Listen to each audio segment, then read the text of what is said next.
Hello everyone, आज हम ideal gas equation को कैसे ड्राइव करते हैं उसकी बात करेंगे। तो आइडियल गैस इक्वेशन को हम कंबाइंड गैस लॉ इक्वेशन भी बोलते हैं। तो यहाँ पे कौन कौन से गैस लॉ आपको कंबाइन करना है? तो हमको कंबाइन करना है BCA। BCA मतलब bachelor of computer application, B मतलब बॉयल्स लॉ, C मतलब चार्ल्स लॉ, A मतलब एवोगैड्रो लॉ। हमें तीन लॉ जो है वो कंबाइन करना है और इनके कॉम्बिनेशन से हमें आइडियल गैस इक्वेशन जो है वो मिल जाएगी। तो देखो जरा, हमारा बॉयल्स लॉ क्या कहलाता है? बॉयल्स लॉ कहलाता है कि वॉल्यूम जो है वो इनवर्सली प्रोपोर्शनल होता है प्रेशर के। ठीक है, जब यहाँ पे टेम्परेचर जो है वो कैसा है? कांस्टेंट। जो हमारा चार्ल्स लॉ है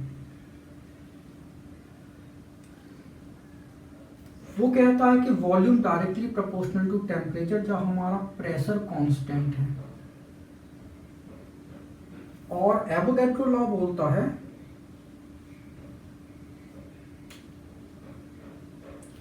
कि volume directly proportional to gaseous mole जब हमारा प्रेशर एंड टेम्परेचर कांस्टेंट है। अब तीनों लॉ को जो है हमें मिला देना है, तो ये हो जाएगा हमारा volume proportional sign 1/p t और n।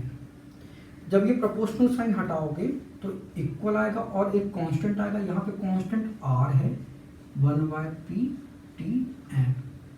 आप इसको अरेंज करके लिख सकते हो। p को हम इधर ले जा रहे हैं तो p भी इक्वल टू हो जाएगा n r t। यही हमारा आइडियल गैस इक्वेशन है। ठीक है, ये हमारा आइडियल गैस इक्वेशन है। ठीक है, अब देखो जरा, R जो है यूनिवर्सल गैस कांस्टेंट है।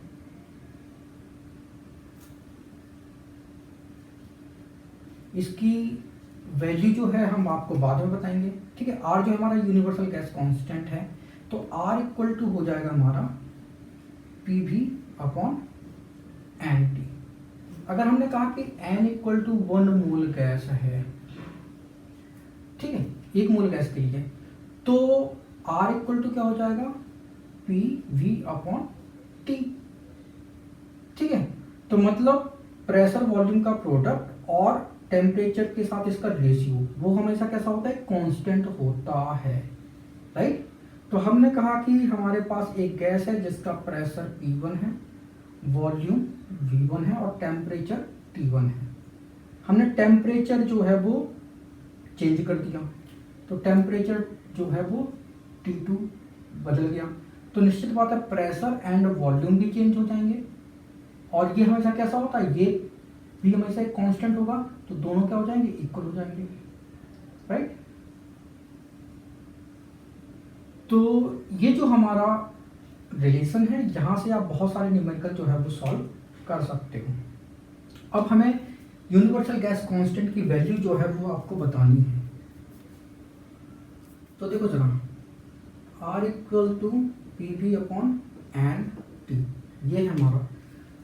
अब अगर हमने कहा कि P मतलब 1 atm है, ठीक है, एक एटमॉस्फेयर प्रेशर पे अगर हमने 1 मोल गैस ले ली, ठीक है, और टेम्परेचर जो है वो 0 डिग्री सेल्सियस है, मतलब 273 केल्विन है, तो ये तो हमारी NTP कंडीशन हो गई।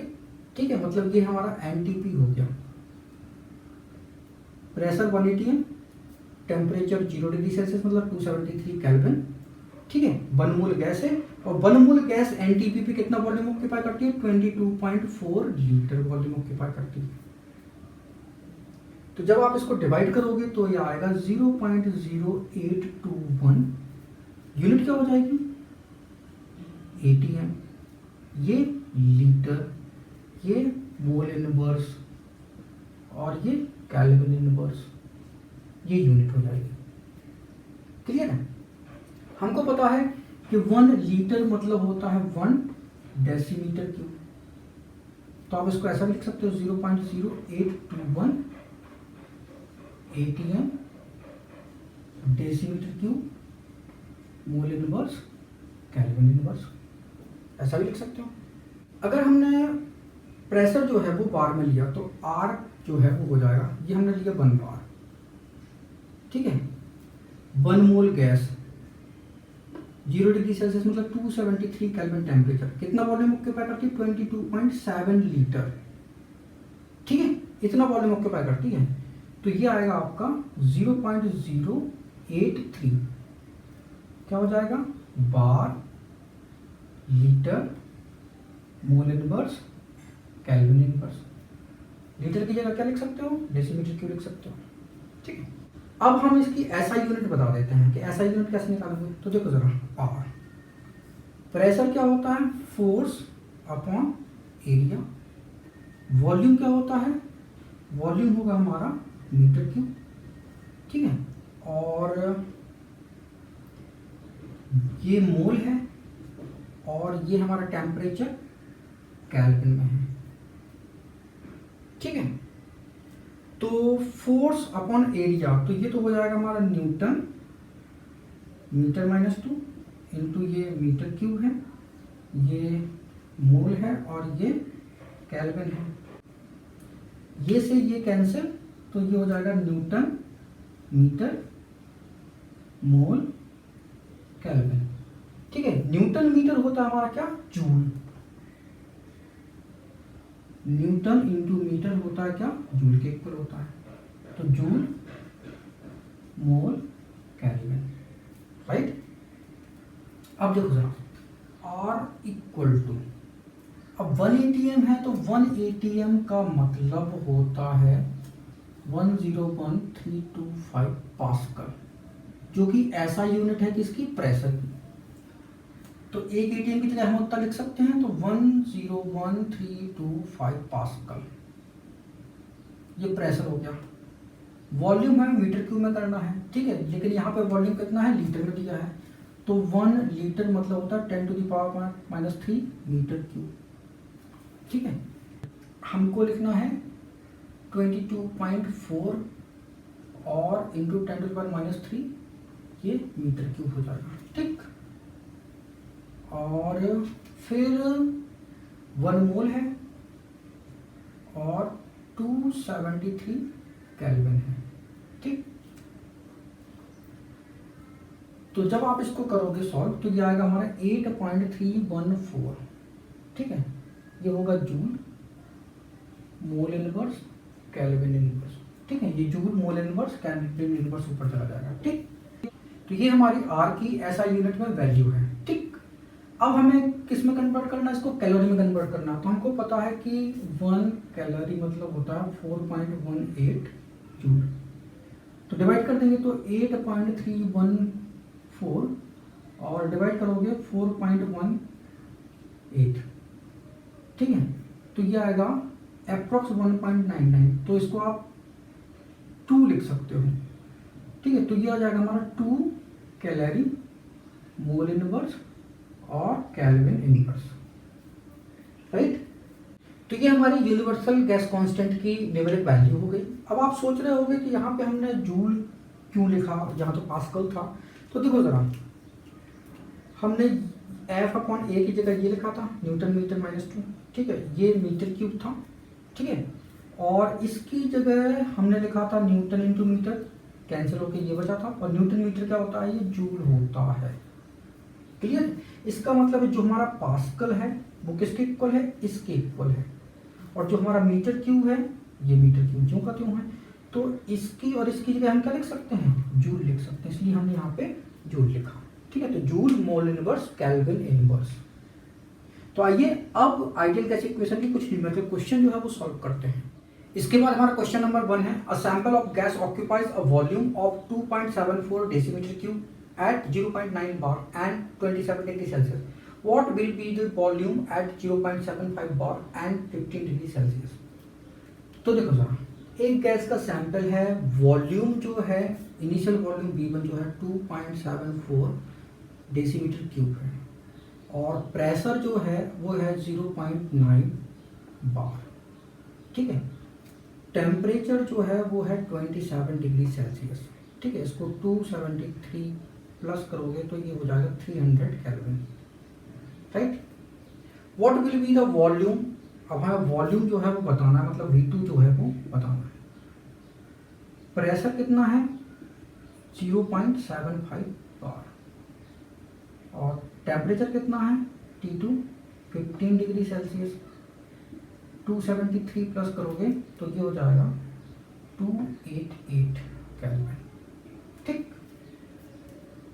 तो बस हमारा P1 V1 upon T1 equal to P2 V2 upon T2 हो जाएगा।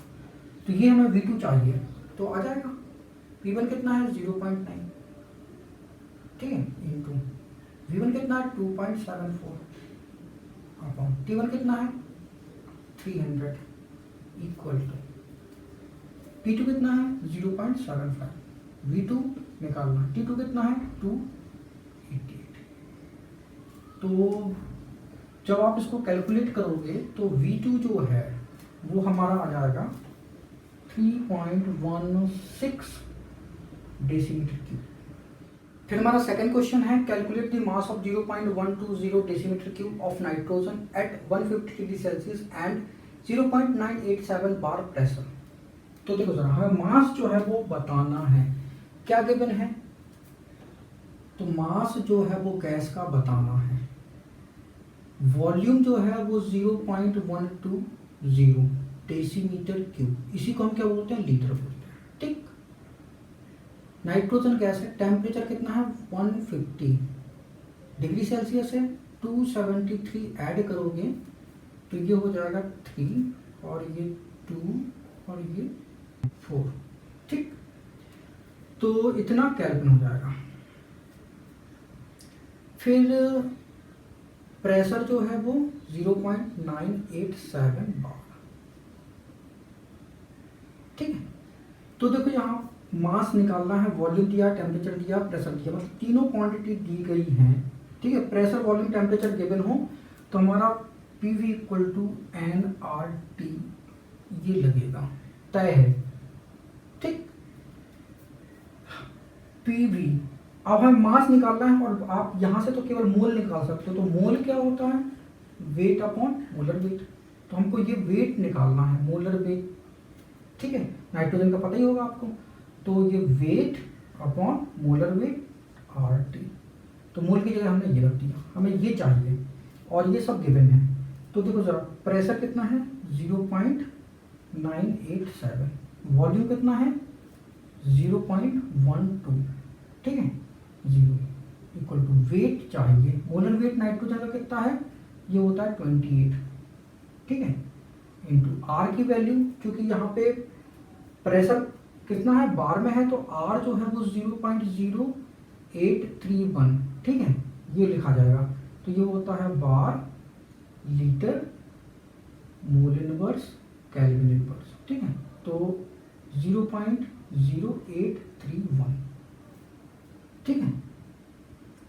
और टेम्परेचर कितना हो जाएगा, टेम्परेचर 423 है, 423।